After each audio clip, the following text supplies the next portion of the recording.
নমস্কার বন্ধুরা, শুভ সকাল। আসছিল পৌষ মাসের শেষ বৃহস্পতিবার। পৌষ সংক্রান্তিও প্রায় কাছাকাছি আসতে চলল।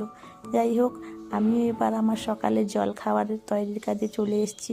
একদিকে হচ্ছিল সবজির তরকারি, অপরদিকে বসছিল ভাত। আজকে ভাই স্কুল যাবে, তাই ভাত হচ্ছিল।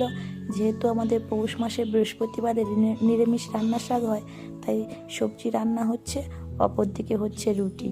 সকালবেলা জল খাবার তৈরি করে নিয়েছি। তৈরি করার পরে রান্নাঘরের কি বীভৎস অবস্থা দেখুন। যাই হোক, রান্নাঘরটিকে খুব সুন্দরভাবে গুছিয়ে নিলাম। বলতে বলতে আমার ছোটো মাও দুপুরের রান্নার কাজে চলে এসছে, রান্না করছে। একদিকে আজকে দুপুরের মেনু ছিল সালাড, বিনস ভাজা, ডাল, এঁচোড়ের তরকারি, শাকের তরকারি আর বেগুনি। জলখাবারের পরে এসে আমি আর তিন্নির বাবা রুমটিকে খুব সুন্দরভাবে গুছিয়ে নিয়েছি। এদিকে আমার তিন্নিকে দেখুন, সেও ঘুমিয়ে পড়ে।